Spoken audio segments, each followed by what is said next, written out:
कांग्रेस कमिटीर माननीय सभापति भूपेन कुमार बरा डांगरिया विरोधी दलर दलपति माननीय देवव्रत शइकिया डांगरियाय कांग्रेस विधायिनी दल और प्रदेश कांग्रेसर एटा जुटिया सजाती दल आमार सोनापुर रेवेन्यू सार्कलर अंतर्गत कचुतलित दुदिनमान आगत उच्छेदर नामत जी धरणे हत्यालीला हल पुलिसर उपरतो आक्रमण हल और गोटे अंचलटोर लगते राज्यखনত जी उत्तेजना विराज करिছে तार बुझ लोৱাৰ कारणे आमाक 15 जनिया दल एटा पठाइছিল और आमी दिनर 12 बजात हे स्थानत गई उपस्थित होइছিলো।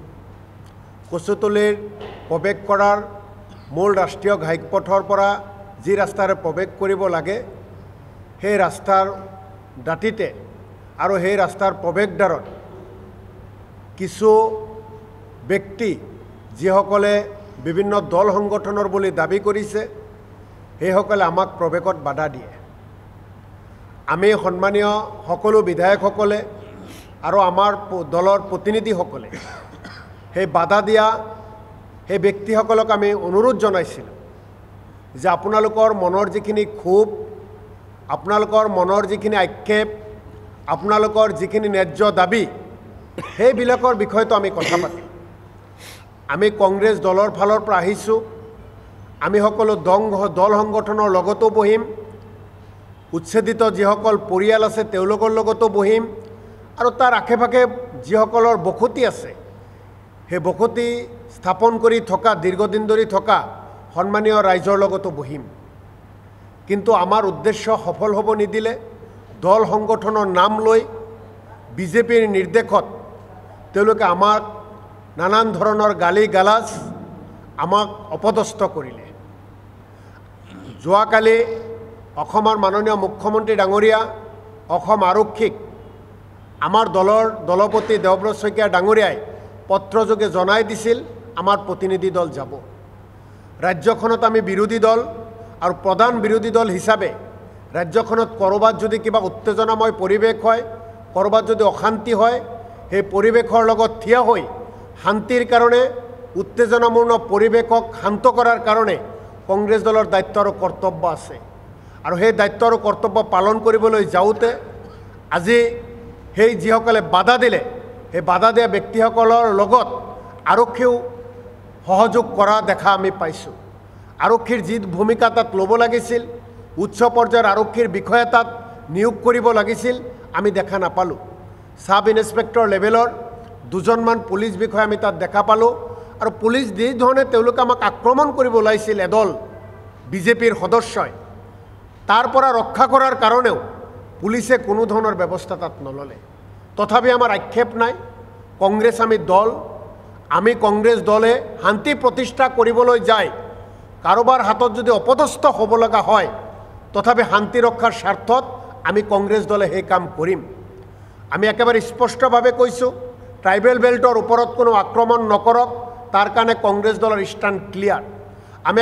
आमी एकेबारे क्लियर करि दिছোঁ कांग्रेस दलर स्टैंड कोनो दल संगठने कोनो जदि न्याय्य दाबी करे हेया ट्राइबल संघय हक ट्राइबल बेल्टर लगत जड़ित दल संगठने हक हे न्याय्य दाबीर लगत बहि हे आंदोलनत आमी भाग लम हे अनशनत आमी भाग लम और यार लगे लगे आमी भाग लम भारतीय मानुखिनिर उपरत कोनोबाई जदि निर्यातन करे हे निर्यातनकारीসকলৰ बिरुद्धे प्रतिबाद करिबोलै कांग्रेस दले कुंठाबोध नकरे। आमी तात गलो आमाक बाधा दिले तार पिছত आमार वाजेद आली चौधरी डांगरियाय कोৱা धरणे गुवाहाटी मेडिकल कलेजले आमी गलो। गुवाहाटी मेडिकल कलेजत जी 3 जन आरक्षी आछे आरक्षीসকলক जी धरणे आक्रमण करिছিল तेलोकरो स्वास्थ्यर बुझ ललो। आमी साधारण जनताय जिসকলে स्कुলৰ পৰা ঘৰলৈ যাওঁতে जिসকলক গুলি কৰা হল সিমেন্ট ফেক্টৰীত কাম কৰা লেবাৰৰ ওপৰত যেনেকৈ গুলি কৰা হল দিন হাজিৰা কৰা মানুহৰ ওপৰত ৰাস্তাৰে গৈ থাকোঁতে সাইকেল চলাই যাওঁতে जिসকলক আক্ৰমণ কৰা হল সেইসকল ব্যক্তিয়ে মৃত্যু যন্ত্ৰণাত ছটপটাই আছে তেওঁলোককো আমি সাক্ষাৎ কৰিলোঁ স্বাস্থ্যৰ বুজ ললোঁ আৰু জিএমচি কৰ্তৃপক্ষক অনুৰোধ জনালোঁ যে আৰক্ষীৰ 3 জন লোক বাকি যিসকল আহত হৈ চিকিৎসাধীন হৈ আছে তেওঁলোকক উন্নত চিকিৎসাৰ ব্যৱস্থা কৰিব লাগে। किन्तु এইখিনি কাম কৰিবলৈ যাওঁতে এখন শান্তিৰ অসম গঢ়াৰ ক্ষেত্ৰত কংগ্ৰেছে কেতিয়াও অফুচ নকৰে। অশান্তিময় অসম আজিৰ তাৰিখত হৈছে এনেকুৱা কথাত উৰা বাতৰিত বিভিন্ন ঠাইত বিভিন্ন কথাবোৰে গা কৰি উঠিছে। গতিকে আমি কংগ্ৰেছ দলে সকলোৰ পৰিস্থিতি বুজ লৈ আমি চৰকাৰক সহযোগ কৰিব বিচাৰিছিলোঁ, চৰকাৰক জনাব বিচাৰিছিলোঁ।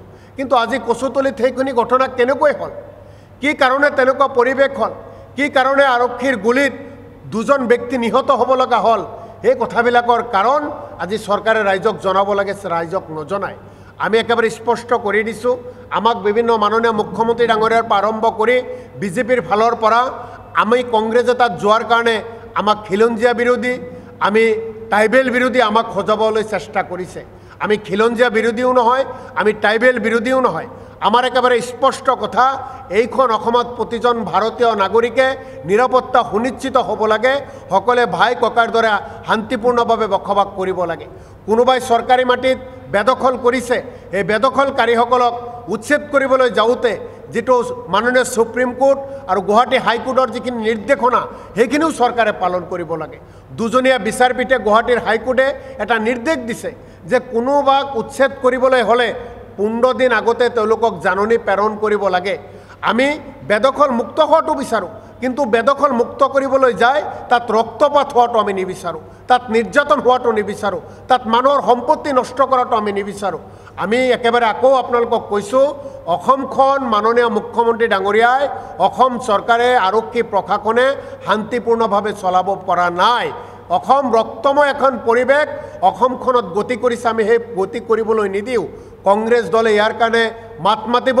কংগ্ৰেছ দলক যিমানেই বিজেপিয়ে সমালোচনা কৰক, সেই সমালোচনাক আমি গ্ৰাহ্য নকৰোঁ, কাৰণ আমি ট্ৰাইবেলসকলৰ লগতো আছোঁ, আমি অসমীয়া সমাজখনৰ লগত আছোঁ, আমি ভাৰতীয় জনতাৰ লগত আছোঁ।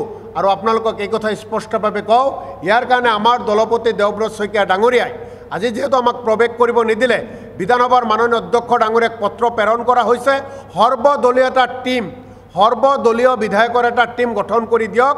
সেই টিম আমি কচুতলিলৈ যাব বিচাৰোঁ, কাৰণ কচুতলিত অৱস্থা খুব বেয়া, তাত বহু মানুহ নিখোজ হৈ আছে।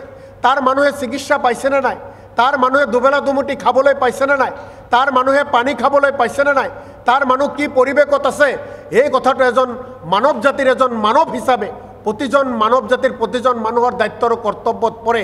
কাৰণ তেওঁলোকক নাখায় নাখায় তিল তিলকৈ কোনোবাই হত্যা কৰিব, তাক আমি চাই থাকিব নোৱাৰোঁ। সভ্য জগতৰ এজন সভ্য অসমীয়া হিচাপে দুৰ্গতসকলৰ ওচৰত থিয় দিয়াটো প্ৰতিজন অসমীয়াৰ দায়িত্ব আৰু কৰ্তব্য, আৰু সেই দায়িত্ব আৰু কৰ্তব্য কংগ্ৰেছ দলে পালন কৰিব।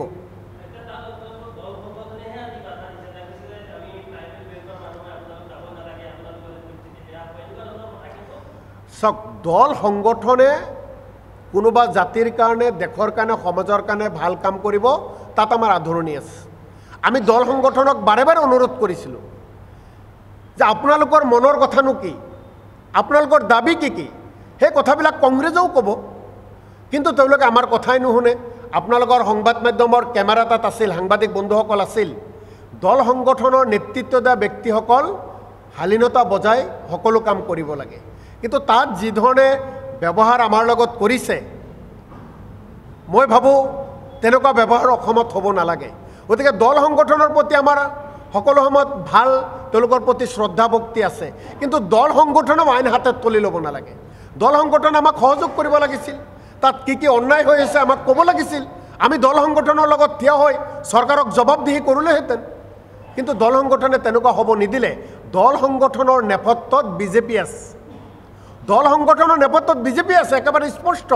যিসকলে আমাক বাধা দিছে, যিসকলে আমাক তাচ্ছিল্য কৰিছে, যিসকলে আমাক গালি গালাজ কৰিছে, সেই ব্যক্তিসকলৰ গাঁৱত খবৰ লওক, সেই ব্যক্তিসকল একোজন বিজেপি দলৰ সদস্য। তাত ভাল মানুহ আছে, তাত বিজেপি দল সংগঠনৰ ভাল কৰ্মকৰ্তাসকলো আছে, কিন্তু তেওঁলোকক আগত আহিব দিয়া নাই। আমি দল সংগঠনৰ লগত কথা পাতিব বিচাৰোঁ।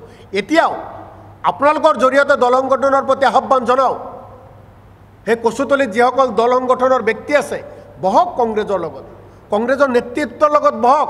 তেওঁলোকৰ মনৰ যিখিনি ক্ষোভ, তেওঁলোকৰ ন্যায্য দাবী, সেই দাবীৰ হকে কংগ্ৰেছ দলে মাত মাতিব।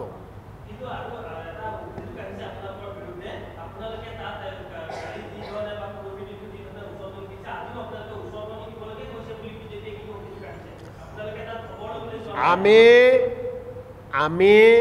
কংগ্ৰেছ বিধায়িনী দলে, প্ৰদেশ কংগ্ৰেছৰ টিমে যেতিয়া তাত গৈছোঁ, 100 মোবাইল 25-30টা কেমেৰাৰ আগত আমি কথা বাৰ্তাবোৰ কৈছোঁ আমাৰ কামবোৰ আমি তাত কৰিবলৈ কি কৰিম বুলি ভাবি আমি গৈছে কথাবিলাক কৈছোঁ গতিকে মাননীয় সাংবাদিকসকলৰ কেমেৰাত যদি কৰবাত বন্দী হৈ আছে উচতিমূলক বক্তব্য বা আমাৰ আচৰণ তেতিয়া আমি শাস্তি মূৰ পাতি লওঁ আমি ভাল কৰিবলৈ গৈছোঁ জুই জ্বলিছে জুই নুমাবলৈ গৈছোঁ কিন্তু বিজেপি আমাক উচতনি দিয়া বুলি কৈছে যদি উচতনি দিছোঁ যদি প্ৰমাণ আছে তেওঁলোকে প্ৰমাণিত কৰক আমি শাস্তি গ্ৰহণ কৰিম আমি বিজেপিৰ দলৰ প্ৰতি আহ্বান জনাওঁ অসমখন এনেকৈ থানবান কৰিবলৈ নিদিব অসমখনক অশান্তিময় পৰিৱেশৰ পিনে বিজেপি চৰকাৰ আপোনালোকে গতি কৰাই নিদিব এটা শান্তি বজাই ৰাখক আৰু সেই শান্তি বজাৰ কাৰণে কংগ্ৰেছ দলে কাম কৰিবলৈ গৈছিল আমাক তেওঁলোকে আৰু উচতনি দিয়া বুলি কৈছে অত্যন্ত দুখজনক কথা অসমৰ ৰাইজে দেখিছে আপোনালোকে লাইভ কৰিছে বাতৰি পৰিৱেশন হৈছে কংগ্ৰেছ দলৰ যিসকল সদস্য গৈছিল তেওঁলোকৰ কথা বাৰ্তা আচৰণ অসমৰ ৰাইজে দেখিছে অসমৰ ৰাইজে বিচাৰ কৰিব বিজেপি চৰকাৰে সুস্থভাৱে ৰাজ্যখন চলাব পৰা নাই যাৰ বাবে কংগ্ৰেছ দলক তেওঁলোকে দোষাৰোপ কৰিব বিচাৰিছে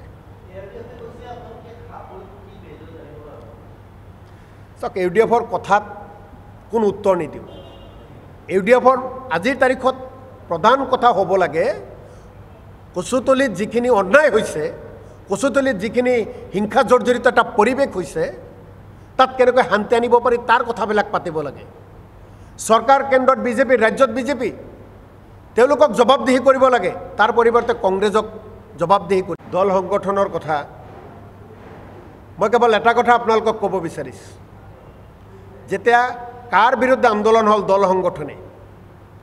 দল সংগঠনৰ জৰিয়তে যেতিয়া কাৰ বিৰুদ্ধে আন্দোলন হ'ল সেই আন্দোলনকাৰীক অসম পুলিচে গুলিয়াই গুলিয়াই হত্যা কৰিলে আৰু এতিয়া বিজেপিয়ে দল সংগঠনৰ দৰত দেখাব বিচাৰিছে কা আন্দোলনৰ সময়ত যেতিয়া দল সংগঠনৰ পৰিচালিত আন্দোলনকাৰীসকলক গুলিয়াই হত্যা কৰিলে তেতিয়া বিজেপিৰ সেই দল সংগঠনৰ প্ৰতি দৰত নজৰিল আজি তেওঁলোকৰ পৰিচালনাৰে সুস্থ পৰিৱেশত বিপদে পৰিচালিত কৰাৰ কাৰণে যি পৰিৱেশ সৃষ্টি কৰি আছে আৰু এই পৰিৱেশত গৈ তেওঁলোকে এতিয়া দল সংগঠনৰ দৰত দেখাব বিচাৰিছে